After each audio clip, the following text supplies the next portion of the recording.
Welcome to the Pain and Brain Healing Center's Functional Medicine website. Hello, I'm Dr. Greg Forrest, author of the bestseller, Why We Hurt, and clinic director here at the Pain and Brain Healing Center. Possibly you found your way here online because you're frustrated and confused. Frustrated and confused because you or loved one is suffering with chronic fatigue and wondering if it's your thyroid. What we're going to talk about today, chronic fatigue and hypothyroidism. Now, many individuals are very frustrated because they go and get lab tests and they're just told that the lab tests are normal, but they go, but doc, I'm still very sick and very tired. I'm fatigued. Now, one thing you have to understand is that they're only running the very minimal of tests, very, very inexpensive minimal tests that are non-specific tests. They're not getting to the underlying biomarkers of your optimal health. Again, these are normal levels, not optimal levels for you. And the lab test results may be inaccurate for you because they are a statistical average. This is how we run it. We run a group of individuals, run the test, and then take the average, and that aggregate is called normal. Now, is this a healthy society or a sicker society? So we're grabbing maybe not the most optimal health. Maybe optimal health is more out here or here, depending on the test you're running. So this is something that functional medicine understands and looks at. We look at many different biomarkers, and we look at optimal levels, not, quote, statistically normal levels. And this is important, especially with thyroid, because TSH is the main thing that is looked at. And if you really want to get better, if you want to heal, you have to think outside the box. Now, what is that box? That box is the thinking of the doctor that you are seeing. If you're seeing a practitioner who says, you know, all you need to do is a TSH. That's all we're going to do. And that TSH, if that's going high, your thyroid is going low, we need to give you Synthroid or levothyroxine. And if it's not, then you're fine. That is leaving out a lot, and that's your doctor's educational prejudice.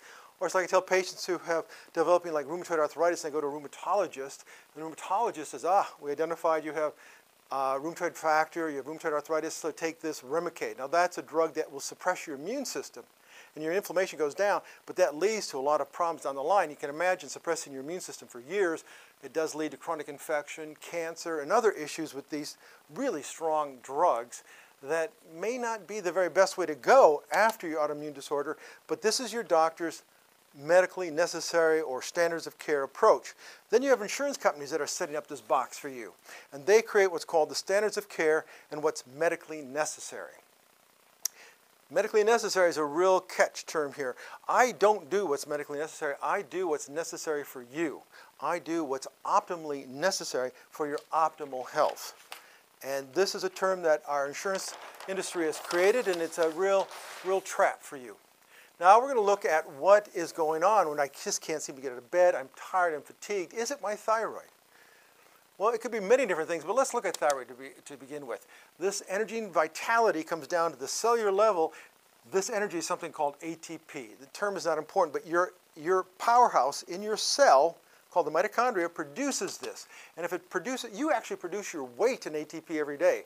If you produce this robustly, you have all the energy you need and want to do all the things that you want to do in your life.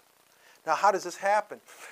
This thyroid, it's called T4, is converted to T3, and T3 enters a cell and then kicks that mitochondrial gear, and the mitochondria starts generating more ATP, and now you can grow your hair, have good healthy skin, not be constipated, all those things that you hear about with hypothyroidism. Every cell in your body has a thyroid receptor. So this is the key to kicking this in gear. But wait, you need to have a substrate. You need to have something that you can build energy out of. So let's look at, you need calories, blood glucose. You need to get that into the cell. How does that get into the cell? Maybe you've heard of insulin. People who are insulin-dependent diabetics. We're seeing a phenomenon now today with insulin resistance. It's huge. 40% of adults today in America have insulin resistance and don't know it. 1 in 3 children born from the year 2000 on will be diabetic by the time of middle age.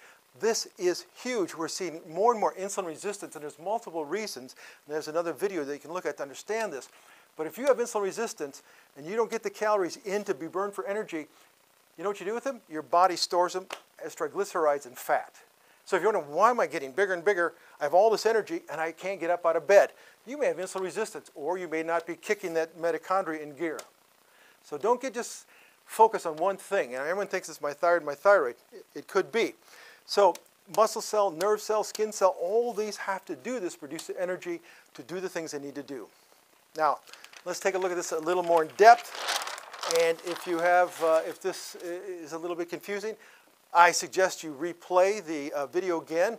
I know this gets a little bit in depth, but I don't give easy answers at this clinic.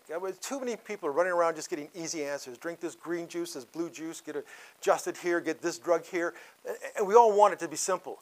I'm here to say it's not simple. And as long as you keep looking for simple answers, you're not going to heal. To get the right test done and get the right answers, you can get health going. This is your representing an area of your brain called the pituitary. It releases this thing that we measure called TSH, simply meaning thyroid stimulating hormone. It kicks the thyroid in gear, the thyroid puts out T4. If this TSH level is going up and your doctor measures that, he's going to give you Synthroid or levothyroxine. Now here's where you start seeing some problems. This is all they'll test, maybe T4. Then there's this whole range. Lab ranges go from 0.3 to, say, 5. Now, I think it's the American Academy of Clinical Endocrinology says that 2.5 should be the threshold. So we might not be, and that threshold for high TSH has been coming down. This again gets into the what's optimal, what's normal. So that aside, we also then have to look at what is our body doing with T4. This is not the actual hormone. This is a prohormone. It's a storage hormone that our liver, kidney, GI cells convert into T3. Again, just back it up and play it again if this seems a little confusing. But TSH stimulates the thyroid. Thyroid kicks out T4. But then your body cells have to convert it into T3, take a portion of those and make it free T3, and that enters the cell, kicks the mitochondria in gear. The mitochondria then kicks out ATP. Voila, you grow good thick hair, you got good thick skin, healthy skin, you're digesting your food, all the things are running fine. But what if you are not converting this? This is called peripheral hypothyroidism, and you don't know that unless you test for T3. And very few patients come in have been tested for T3. This is the gas pedal to everything. So if you don't have enough, pedal in the metal, you're not pushing down and getting this mitochondria going, you can have good T4 levels of say 1.2, really robust levels, and down here we got something like 2.3, not enough. Then if you have a gas pedal, you better darn well have a brake, and that's called reverse T3. And your body will make this to block the T3 so you can kind of slow down metabolism. I don't know if you remember the character Don Knotts. He'd be someone who didn't have enough reverse T3. Okay, so now sometimes under certain conditions you're converting this T4 to too much reverse T3, you're creating too much block. So now you got the brakes on. Not enough gas and too much brakes on. So this is not stimulated to produce the ATP and energy. And then again, please don't forget, you need to have calories in to produce energy. Insulin has to bind. You could have insulin resistance. That's caused by inflammation. Chemicals in our environment are now been shown to block insulin. Many different issues, but the main thing you need to understand today is that you need to have proper tests run. Hemoglobin A1C, triglyceride, HDL ratio, different things that will tell me early on, 10 years out, if you're headed towards diabetes. Huge. Now also, mitochondrial function is huge. You can poison mitochondrial function by chemicals, heavy metals, inflammation, and not the proper micronutrients. Because these mitochondria love they need B vitamins, magnesium, and you could have insufficiency of these micronutrients because of malabsorption, maldigestion. So all this needs to be looked at. One other thing, 70% of all women today who have hypothyroidism have Hashimoto's. They're producing antibodies and they're killing off their thyroid. This is important to understand. There's nothing wrong with your thyroid. It's like it's in a bad neighborhood and it's getting drive-by shooting, and the immune system is taking it out. If you're an individual, your doctor has to keep raising your thyroxine or levothyroxine and doesn't know why, thyroid antibodies need to be looked at. Then they're still going to just keep giving you T4. Medically, they watch your thyroid die while they keep upping your medication. Does that make sense? Why not find the underlying cause of the autoimmune? What is stimulating the immune system to be so upset? And this gets into this dysbiosis, bad bugs in the gut sometimes, or certain bacteria, candida, food allergies. Gluten has been shown to be a high proponent of a Hashimoto's autoimmune disorder. So what I'm trying to say is thyroid is very important, but there are many different aspects to it, that need to be looked at and properly diagnosed. And if you're not doing that, you're not going to get better.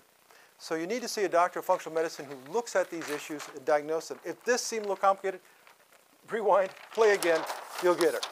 So if you really want to heal, you have to think outside the box. That box set up of the prejudice of your doctors and insurance companies, and run the proper tests. Run the right tests for you, and then once you identify an underlying cause, you need a doctor who understands how to treat them. Using what I call the 3R program, we're going to identify and remove what's causing harm. Again, dysbiosis, heavy metals, food allergies, whatever there is, restore what is missing, deficiencies. To convert T4 to T3, you need selenium, zinc. There's different nutrients that are needed. There are herbs that can help modulate this and move this T4 to T3 conversion. You need to restore nutrient levels throughout the body that are missing or deficient. Then we need to activate repair, and that we do through different therapies here. We do myofascial therapy if there's pain or structural care. Acupuncture. Acupuncture is tremendous for stimulating and activating repair of tissues. We use brain-based therapies to help you get into a better healing state. The body heals when it can get into what's called theta brain waves. Most of us are up, active, and beta, sympathetic. We're charged, we're stressed. We don't know how to get into that theta state, that parasympathetic theta state. And we have new technology that'll help you go there. And there's articles online here that'll explain how we do this here at the clinic. So, how are we different? Chronic fatigue, hypothyroidism. We leave no stone unturned. We get to the underlying causes. We use comprehensive health history and diet. We look at I do a comprehensive neurological nutritional exam. We do functional lab tests specific for you, comprehensive blood profile with multiple biomarkers of optimal health. Thyroid, we do 9 different tests to get to the underlying cause. We do functional adrenal testing, comprehensive assessment for insulin resistance, mitochondrial functional assessment. We can do that through a urinary organic acid profile. Comprehensive digestive stool analysis, look at maldigestion, malabsorption, dysbiosis, IgG ELISA food allergy testing. We will leave no stone unturned to get the underlying cause and fix it for you. You can get better. You can overcome this. But if you found out that you had a brain tumor, but you had knee surgery done once before, and that guy did a great job, but the insurance company is not covering the brain surgeon that you want to go to. Would you go to the knee surgeon to get the brain surgery just because it was covered by insurance? No, you'd go to the very best clinician for your condition. And that's what you need to do when it comes to functional medicine, who can take a functional approach to these underlying disorders and create a healing pathway to you. So, again, we are different. We will get to the underlying cause. I want you to know that there is a path out from this chronic fatigue, this aches and pains, this not having the life you want. All you need to do is give us a call here at the clinic, and we can set up a free consultation. You can bring in the clinic biomedical adult history form. You go online, do new patients, and then the new patient intake form, hit biomedical adult history, fill it out. I need to have some data to go over with you. And bring in any lab tests that have been run, and I can look at those. Bring that in, we'll sit down 15 minutes and we'll discuss this, and I'll let you know if I can help you. And if I can, I'll help you understand what it is that we need to do. So thank you for listening to this video. And again, any questions, repeat it, run it again, give us a call. We'll be more than happy to help you. I hope to see you soon at the Brain Healing Center. Thank you.